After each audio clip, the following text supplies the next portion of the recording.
Do the Straw Hats need to turn back now?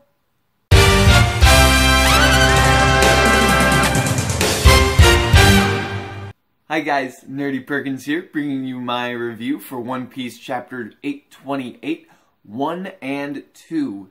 So just a quick rundown of what's going on. We have Pudding in the Straw Hats talking, and we've learned that Pudding has talked to Sanji, and that all of Big Mom's children are basically, Big Mom basically forces them into marriages to strengthen her crew, which is no surprise. That's kind of what everyone's been assuming. And we also we find out that Peckhams has been mysteriously taken, or at least disappeared, and all we get from him is a message that says, "Turn back." So, sounds like he's in on, sounds like he has realized something, or someone told him something. It's going to be curious. Like I said last week, it sounds very much like Big Mom is expecting Luffy to come, and in fact, I think that may be one of the main reasons why Sanji was picked specifically from Germa to be wed off, because I think she's expecting, she wants Luffy to be there for whatever her ulterior motive would be for that. And then we finally end on Broccoli Island, and we meet Sanji's two older brothers.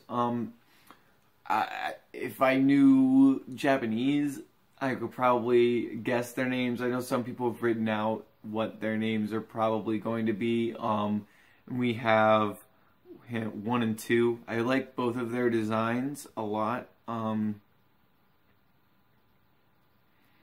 We haven't seen them fully, but we've got 1 who's the oldest, obviously, who has a very almost similar hairstyle to Sanji. It's longer, so it's like he has a bit of a longer on one side with a little curl, and his hair, like, on the side that would normally be covering Sanji's eye currently is, like, all, like, done up and crazy.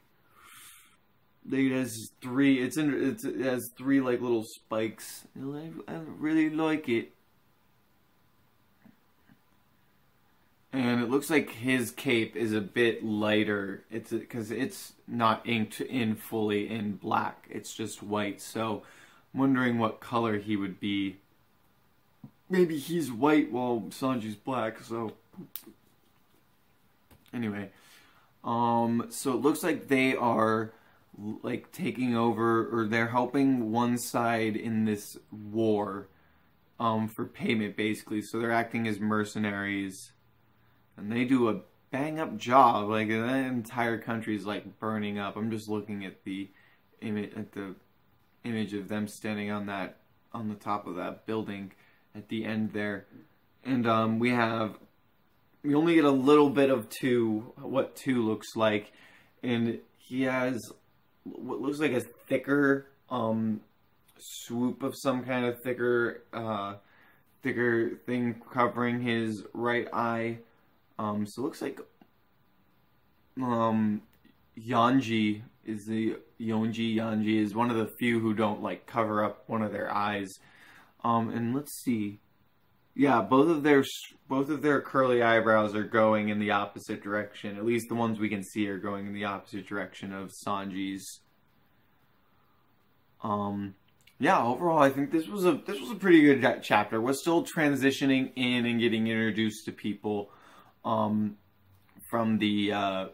both sides. Well, no, just from Big Mom's side. But we get to learn a little bit more about Big Mom and her family. We get the hint about Lola being the long lost daughter who escaped her having to basically be forced into marriage to go find her true love. So that was pretty interesting, and Oda's definitely threading that back in to remind you of her so that he can bring it back for whatever he needs to in the coming arc. we get Pudding being like falling for Sanji, and I like the gag where Carrot's like, "Oh, we'll be besties because I'm in love with Sanji too." And that was pretty funny. I really enjoyed that. So we just have a lot of stuff going on. Well, not a lot of stuff, sorry. So we just have some basic movement. We're getting, the Straw Hats now have what should be a path that leads them to Whole Cake without any major intervention from any big groups. And so hopefully we'll get there soon, I hope. But anyway, we have the introduction to what is most likely the rest of Sanji's family. There could be some more younger brothers, I assume. But so we have 0, we have 1, 2, and then we have Sanji, of course, for his 3 and 4. So we have 5 siblings at least at the moment. So very curious to see. Like I said before, I really like their designs. And it seems they are truly ruthless, it seems. Yeah, and we're on break next week, so there's not going to be a chapter next week. Tears. But anyway, yeah, I give this chapter like a 3.54. Like, it's like, you know, upper middle. It's like, it was good. It was enjoyable. We had a couple cool things revealed, like Sanji's siblings and, like just the basics of what goes on with the marriages for Big Mom. But, you know, we're still just the transition phase. So I'm going to give it a 3.5 just because like I said, it was good, but it just wasn't like anything like outstanding, like knocked out of the park or anything like that. But yeah, 3.5, guys. If you liked the video, you can give it a like. Let me know your thoughts on the chapter down in the description below. You can subscribe to my channel for more One Piece content. I've been doing the live reactions and reviews of chapters for like a month or so now, something like that. And I've been doing anime reviews as well. So yeah, so you can subscribe for more of that. And you can find me on Twitter at nerdy_Perkins. You can find me some other places down in the description below. And yeah, that's about it for now, guys. Until next time, stay nerdy.